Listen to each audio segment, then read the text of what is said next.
Chers amis, l'autre jour, on a posé une question très très forte. On a dit, si on considère que la tchouva est quelque chose de valable, comment ça se fait que lorsque j'ai commis une faute et que je suis par exemple passible de la peine de mort, comment ça se fait que lorsque demain, je vais au Beddin et que je dis au Beddin, vous savez, j'ai fait teshuva, ne me tuez pas. J'ai fait teshuva, et quand la teshuva est valable, c'est-à-dire qu'il n'y a plus de faute, donc ne me tuez pas.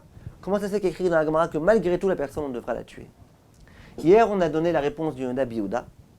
Aujourd'hui, j'aimerais vous donner la réponse du Chida. Le Chida, dans plusieurs endroits, dans plusieurs écrits, il donne la réponse suivante. Il dit, écoutez bien, qu'est-ce que la teshuva? Si la teshuva, c'était un certain nombre d'actes à accomplir, tu donnes tant et tant à la tzedaka, tu jeûnes tant et tant de jours, tu récites tant et tant de textes, alors effectivement, on aurait pu dire, j'ai fait teshuva. La preuve, tous les textes à réciter, je les ai récités. Tout l'argent à donner à la tzedaka, je l'ai donné. D'ailleurs, j'ai des témoins qui ont vu que j'ai fait tout ça. Et le Beddin aurait effectivement pu me dire, bon, puisque tu as fait une tchouva effective, eh ben, on ne pourra pas te punir, on ne te punira pas. Simplement, dit le Chida, la tchouva, c'est pas ça. La tchouva, elle dépend du cœur. Il faut savoir qu'est-ce que j'ai dans mon cœur. Est-ce que le Beddin, il peut savoir qu'est-ce que j'ai dans mon cœur? Est-ce qu'au jour d'aujourd'hui, avec toute la technologie, il y a un logiciel qui est capable de sonder ce qui se passe à l'intérieur de mon cœur? Rien du tout. Donc moi, je viens voir le Beddin et je dis, écoutez, c'est vrai que hier j'ai tué quelqu'un, c'est vrai que hier j'ai commis un adultère, mais en attendant, j'ai fait teshuva, je regrette.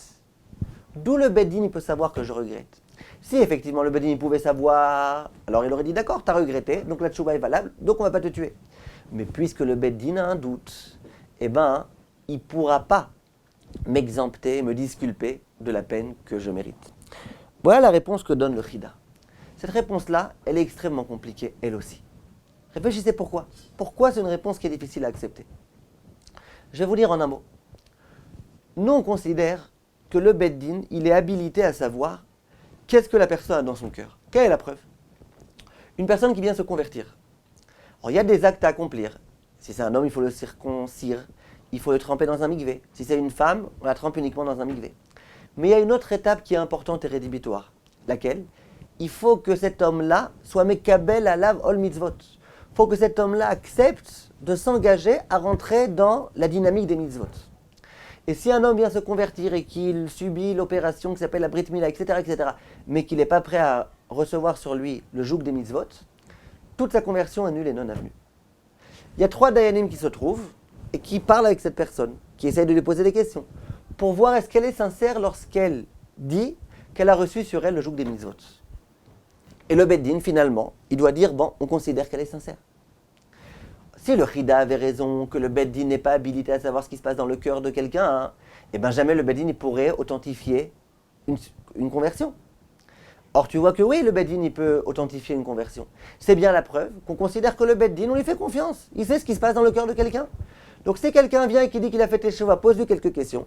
Et finalement, tu devrais dire, écoute, la teshuva est valable. En dehors de ça, si tout le problème, c'est que j'ai un doute de savoir s'il a vraiment fait teshuva ou pas, j'ai un doute. Eh bien, le doute, il doit bénéficier, il doit profiter au coupable. Ainsi qu'est la règle. J'ai un doute, je dois te tuer, je ne dois pas te tuer. Mais dans un doute, on ne tue pas.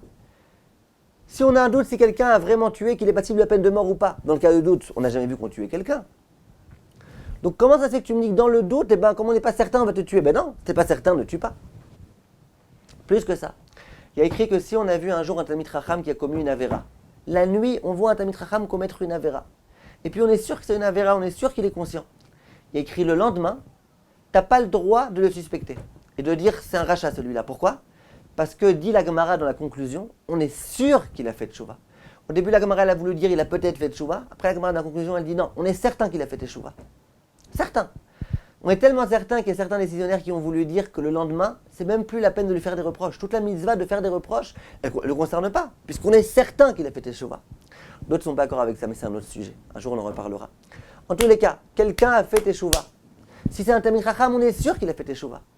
Donc imaginez un Talmid Chacham qui commet une avéra, qui fait qu'il est passible de la peine de mort. Le lendemain, il me dit j'ai fait teshuva. Eh ben, je peux être certain qu'il a fait teshuva. Et pourtant, il faut le tuer. Si la réponse du Chida était réelle, qu'on a un doute, on ne peut pas savoir s'il a vraiment fait teshuva ou pas. La Gemara elle-même, elle te dit que quand c'est un Talmid Chacham, c'est certain qu'il a fait teshuva. Or, comment ça se fait qu'on doit exécuter? Donc même la réponse du Chida, dit le Reb Tzadok HaKohen, elle est encore insuffisante. Alors comment ça se fait? De deux choses une, la teshuva c'est quelque chose de sérieux ou pas?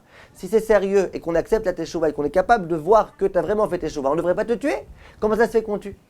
Demain, Bezrat Hashem, on donne la réponse de Reb Tzadok HaKohen, une réponse, vous allez voir, magnifique. Kol tov, mes chers amis, et à très bientôt.